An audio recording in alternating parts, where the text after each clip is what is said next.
So once again, we are recording another presentation of one of our coaches in training, Nazlie from South Africa, from Cape Town. And we're really looking forward to hear what you want to share with us, Nazlie, about this amazing book on becoming a person.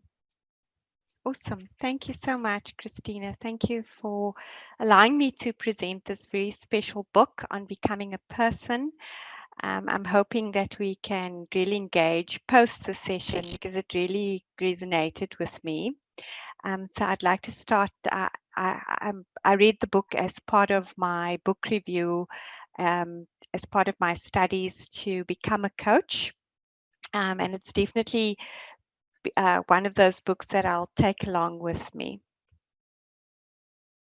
So for today's session, I'm going to be telling you about the author, a little bit about the book, why I chose the book, key themes, and then the client-centered method and coaching, and then as well some Carl Rogers wisdom. And then I'd just like to conclude that.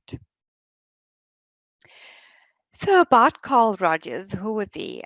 Carl Rogers was born in 1902 and he passed away in 1987.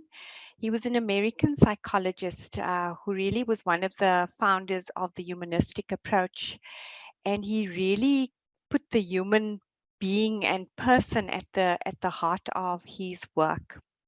He was the first person or the first to use the term client versus patient. And he believed that the human nature is innately good, which was a little bit different to other psychotherapists in its time.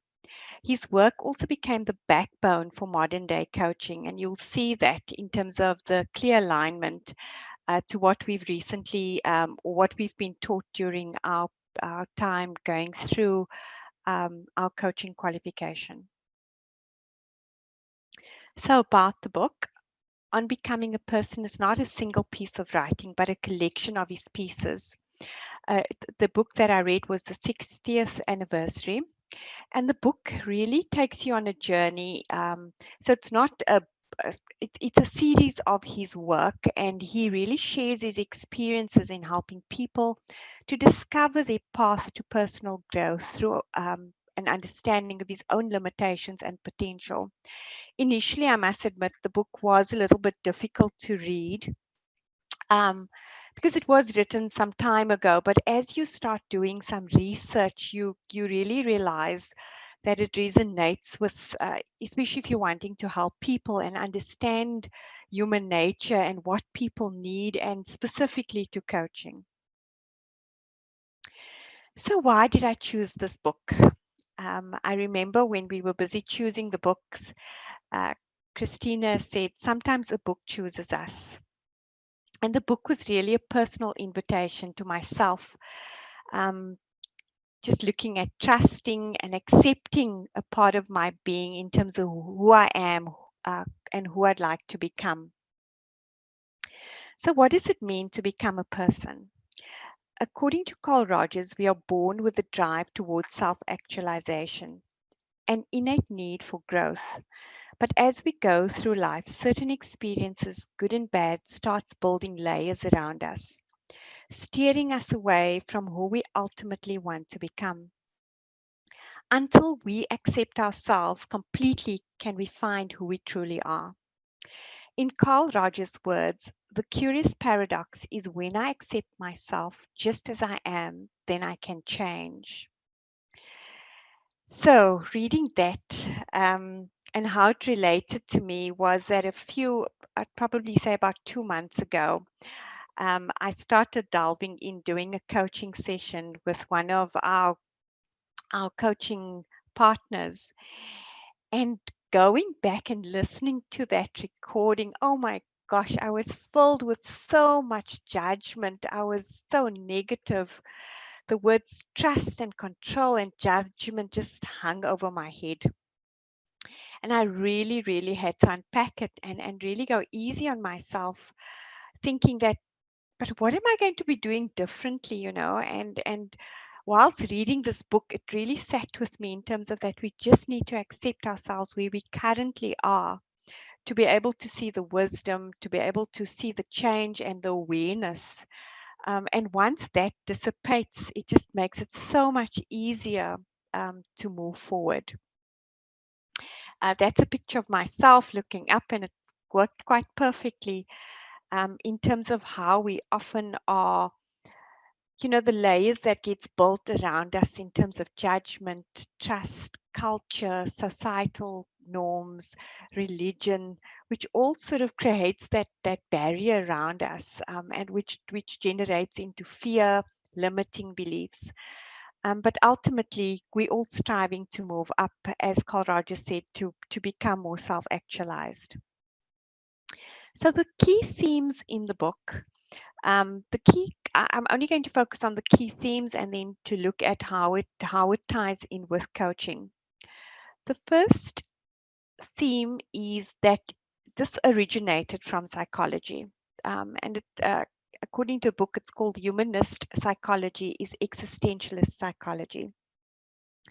So as one of the founders of the humanistic approach, some of the ideas were deeply rooted in existentialism. And you can see Martin Buber, he was quite instrumental in the whole existentialist period. What was meant by this is that we are free to choose who we'd like to become. But due to societal norms, religion, we are repressed and feel trapped to express who we are. He believed when people had the freedom to explore and be who they really are deep inside, they will move towards healthier choices and loving relationships. He also came to the conclusion that it was more beneficial that with Rogers, that if he allowed the client to lead the direction, they were more part of the process, and they were able to almost find solutions to their own problems or where they were getting stuck. So this really brought on from the hierarchy of needs in terms of the humanistic approach as well as the existentialist approach. Rogers then gave birth to the client-centered approach, which really focused on the role of the client rather than the professional having to do all the healing in the process. Rogers also believed that each person had a different view of the world, and it's therefore best if they almost tell their story in terms of healing themselves. And in this way, the client was then able to move forward.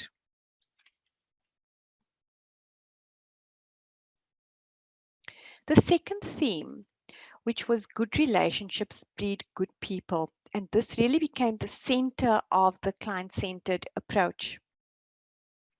Carl Rogers took the features of a good relationship and applied it to his work as a psychologist. He believed that for a client to truly show up as themselves, they had to be in a very trusting, safe environment. This can be created by being genuine and transparent, as well as active listening, attentively refraining from judgment. It then allows the client to be able to really let go of all of the masks that they are carrying with them.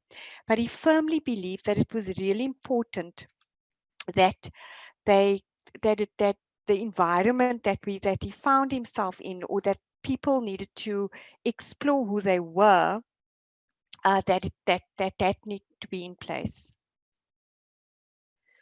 The third theme in the book is the good life is about becoming, and becoming is about fulfilling your potential. He really made mention around life is a flowing process, and the fulfilled person, he believed, should come to accept themselves as a stream of becoming and not a finished product. I definitely resonated with that. They should accept themselves for who they are. To live a good life, we need to acknowledge deeply that we are constantly changing, evolving, flowing creatures. And as you can see throughout the book, Rogers really focuses on the process of becoming, the process of moving up. And in the little right-hand corner, it's so beautifully said where he says, the process of the good life is not I'm convinced, a life for the faint-hearted. It involves the stretching, the growing, of becoming more and more of one's potentialities. It involves the courage to be. It means launching oneself fully into the stream of life. And for that to happen, one needed to let go of the facades, the masks, the expectations, the pleasing that one has almost started masking around ourselves. And he felt that his role as part of client-centered therapy was to create the space to allow for that.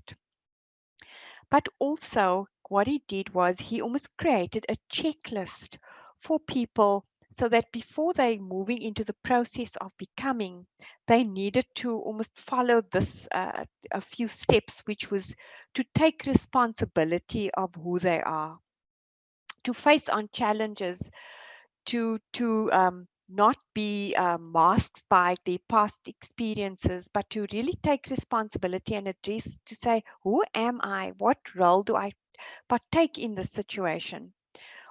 Secondly, was to live in the moment, to really experience and to feel themselves within that present moment, to be open to change, so that they're not stuck where they're currently at, but that they could be, that they're able to see the world as changing and that they are changing, and also work in progress.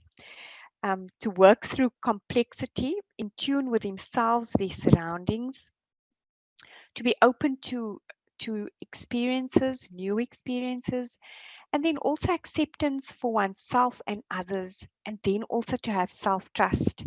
And I think that self-trust is really something that many of us battle with, and I realize how important that is if you're wanting to become a coach, because you are you taking this person into your environment, and you're there to listen without judgment, and therefore you need to trust that you're going to be able to be the best coach that you're able to be. So now I'm going to be exploring a little bit more around the client-centered approach and coaching. So just as Rogers believed that the key to change was in the depth and connection between the professional and the client, so is this paramount in the relationship between the client and the coach. We can also see that this is evident in the unpacking of the ICF competencies. A partnership needs to be established between the client and the coach. The coach trusts and believes that the client has all the answers to make healthy choices and decisions. An environment of trust and safety is most important for the client to let go of all of these masks, to feel safe and secure, and to start showing up. The coach's responsibility is therefore to hold the space for the client. This magical space is not only a physical space, but it's also a mental and emotional space which allows the client to explore his or her own world and possibility of self-discovery.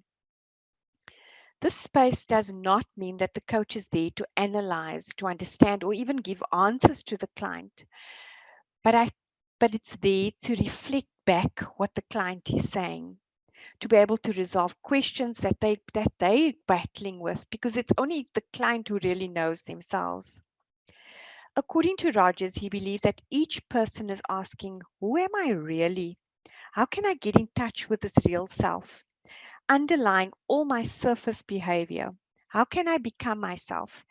And he even mentions that often when clients came to see him, they would often blame their husbands, their partners, their jobs. But ultimately, each person really just wanted to connect and say, but who am I? What is it that I want? Where am I going? To me, this was very profound, as from the time we are born, we are molded to what's considered best for us. And yet we're still striving to get to know who we truly are. And this made me almost step back in terms of raising my own kids. From the time they're born, we're already choosing schools. We're trying to shape them. We wanting them to play soccer or whatever sport is available, choosing a career for them. And yet the battle at the end of the day is the person having to break out from all of this to realize, who am I and how can I become, how do I become the person that I truly need to be? This is where coaching is immensely beneficial for the client to explore questions and decisions he or she has about him or herself to move forward to become unblocked. According to Rogers, for the client to make progress, there are three essential conditions that he mentions and that I've mentioned before in the presentation that needs to be present to form a productive relationship. And this is the prerequisite for, for coaching, which is empathy, having an unconditional positive regard in that there is no judgment, that you accept the individual within your space, you are there to listen, you are there to partner. And then the genuineness of the coach, the genuineness that he as the coach needs to also show up as an individual that's there to listen, to reflect back what the client is saying so that they in turn can meet the objective of discovering where they're getting stuck or the questions that they needed. In coaching, the coach provides the space and presence for the client to hear themselves by listening attentively, observing the client's body language at least, changes in expression, and offering feedback and reflective questions. This allows the client to go deeper into thoughts and to be able to unravel through awareness and clarity. This clarity will also help the client to develop a sense of understanding of the goal they wish to accomplish in the session. Coaching helps the client discover what they want and helps the client to create a vision of how they're really going to get there. Coaching helps the client to move forward in the direction that they truly need to go and that they feel that they need to go. But as Carl Rogers said, there needs to be the importance of creating that space for that client to be able to show up as their true selves, which is really the prerequisites for a successful partnership. And this, as part of coaching, you can see the ICF competencies coming strongly through this. And what is so beautiful is to be able to connect it and to actually see that the process of coaching someone is to help someone become. I extracted some of Carl Rogers' wisdom to us as coaches.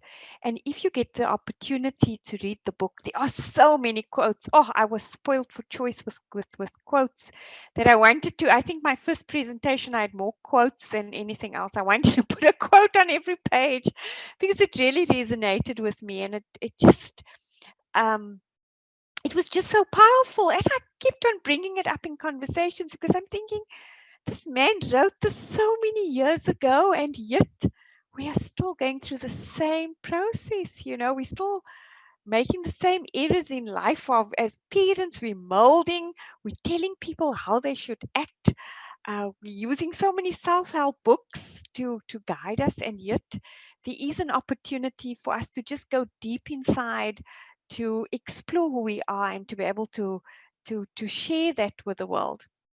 So I'm going to read some of the Carl Rogers wisdom to us as coaches that I'd like to share. He says, regard your own experience as your highest authority. I found that when I've trusted some inner non-intellectual sensing, I've discovered wisdom in the move. For me, I personally have compared myself often to everyone else and not trusting who I am or trusting my own wisdom. You always think that someone else knows better, and would often put your own views aside. Adopt an internal locus of evaluation. Am I living in a way which is deeply satisfying to me and which truly expresses who I am? See yourself as a process of becoming. We are all at all times in the process of becoming, hands resting on a steering wheel and all. And for this to happen, there really needs to be presence. So it's not only presence for our clients, but it's also presence for ourselves, to be able to find that presence. We are not there to fix anything. The more I'm open to the realities in me and in the other person, the less do I find myself wishing to rush in to fix things. Sure, this was quite a big reflection for me. As with the coaching session that I shared before, I felt powerless. I felt powerless in that I wanted to join the session. I wanted to give my opinion on what I thought the client needed to do. And she was in a real dilemma. And and then the judgment came because I wanted to get involved in that coaching session. So for us to remember, we're not there to fix anything. Allow things to unfold. I think this is quite a process and almost an opportunity to stand back and breathe. He says, in my clients and in myself, I find that when life is richest and most rewarding is when it's a flowing process. And that takes real courage to listen, to be present, and to allow and see that person becoming. And it's for us just to reflect back what we are seeing, to be curious, to bring out all of those questions as if we've never met the person, we've never heard of this situation, and not to compare it to anything else, to what we've experienced before. Show up as yourself. To know what one wants in life, one first has to know who one is. I think this is a continuous journey for all of us, that the growth never stops, and that we constantly need to strive towards getting to know ourselves and to find that awareness and presence. And in conclusion, becoming a person is about letting go of our inner resistance and masks, digging deeper into our true selves and trusting where we are meant to be. This is the journey to becoming. What you are to be, you are now becoming. By Carl R. Rogers. Thank you.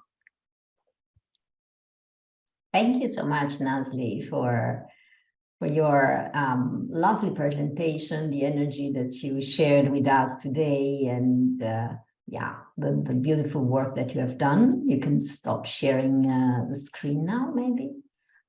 Sure. And I'd like to we're find very out if there are any grateful. questions. Yeah, I'm going to stop now the recording, and we're going to move into our next phase, because here we always share and share questions and share our perspective. But thank you so much for taking us today through this amazing journey into a book that is always an amazing source of wisdom and learning and inspiration. Thank you. Thank you. I think I almost felt that it was a gift to me, really. I still bring it up in social conversations as if I knew him. It was so. I haven't read the other book, Active Listening, but sure, it was just so powerful, that this wisdom was written so many years ago, and yet, decades.